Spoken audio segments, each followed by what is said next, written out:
Starting with the name of Almighty Allah, the most beneficent, the most merciful. My name is Mohammad Faisal Khan और आप देख रहे हैं मेरे YouTube चैनल।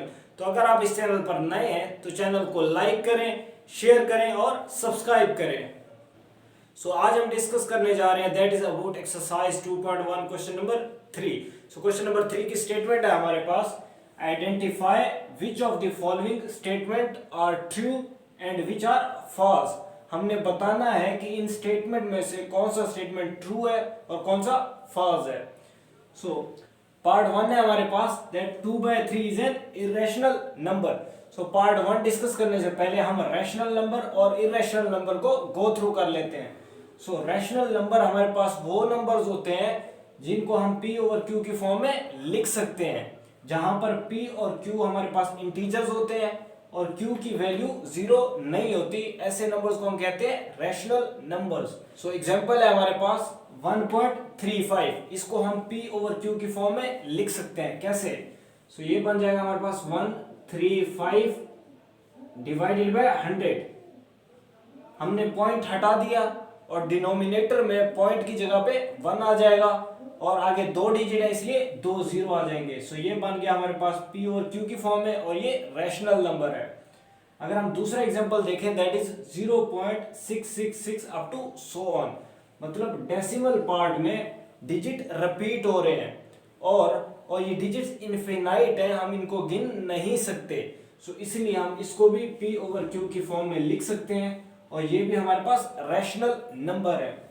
इरेशनल नंबर हमारे पास वो नंबर्स होते हैं जिनको हम p और q की फॉर्म में नहीं लिख सकते। फॉर एग्जांपल अगर हमारे पास वैल्यू हो 0.671532 अप टू सो ऑन, ये डिजिट्स कंटिन्यू होते जा रहे हैं, मतलब डेसिमल पार्ट में इस डेसिमल पॉइंट के बाद जो डिजिट्स हैं वो इनफिनाइट है, उनको हम गिन नहीं सकते और इनमें कोई ऐसा डिजिट नहीं है जो कि बार बार रिपीट हो रहा हो, सेम आ रहा हो, इसीलिए हम इसको p ओवर q की फॉर्म में नहीं लिख सकते और ये हमारे पास इरेशनल नंबर है।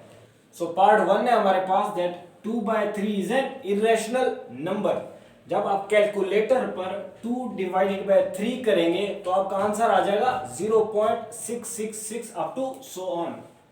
2/3 का आंसर आएगा कैलकुलेटर पर that is 0.6666 up to so on. इसका मतलब ये है कि जो हमारे पास डेसिमल पार्ट है उसमें डिजिट्स इनफिनाइट है और एक ऐसा डिजिट है जो कि बार बार सेम आ रहा है। सो ये हमारे पास एग्जांपल हो जाएगी रैशनल नंबर की। सो ये स्टेटमेंट हमारे पास रॉन्ग है।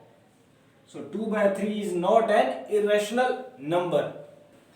सो पार्ट नंबर 2 है हमारे पास, pi is an irrational number. So pi की वैल्यू आपने फाइंड करनी है कैलकुलेटर से। सो कैलकुलेटर में आप शिफ्ट दबाएंगे और शिफ्ट के बाद आप आंसर के लेफ्ट साइड पे एक बटन होगा that is multiply times to power x, इसको दबाना है आपने। उसके बाद इक्वल टू के बटन को आप दबाएंगे तो आपका आंसर आ जाएगा पाई का, और पाई का आंसर होता है हमारे पास 3.14159 up to so on.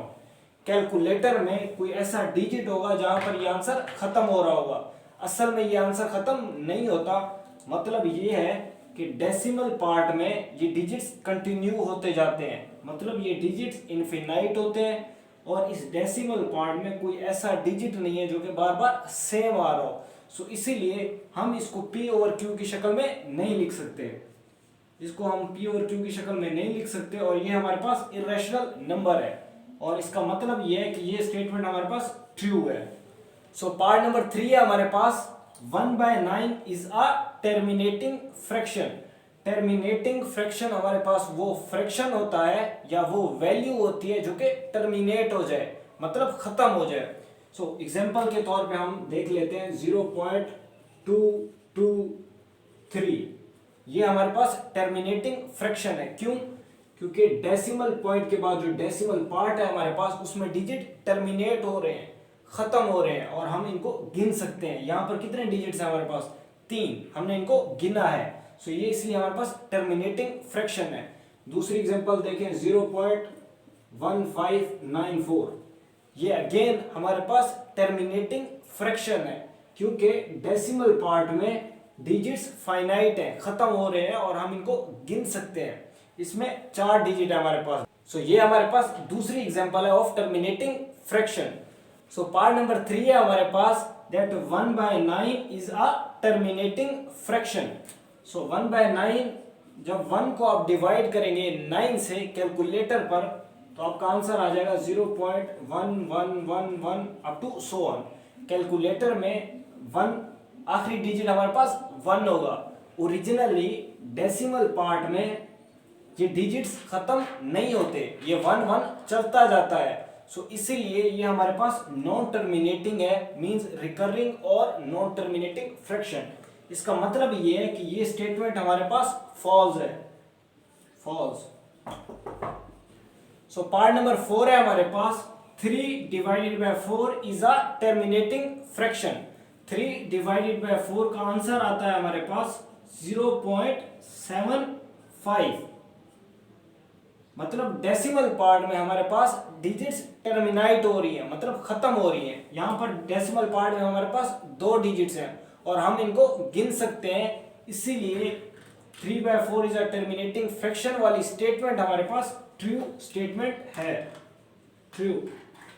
So part number 5 है हमारे पास 4/5 इज अ रिकरिंग फ्रैक्शन।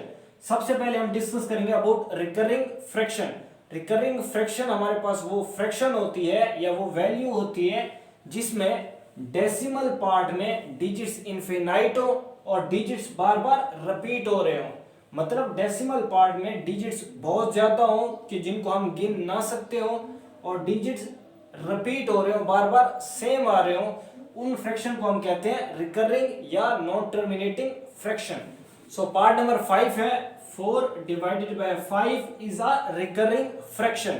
4/5 का आंसर होता है हमारे पास 0.8।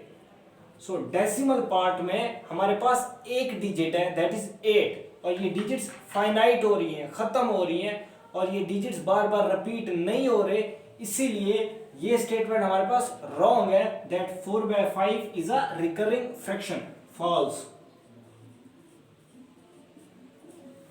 सो ये हमारे पास आज का lecture that is question number 3 of exercise 2.1।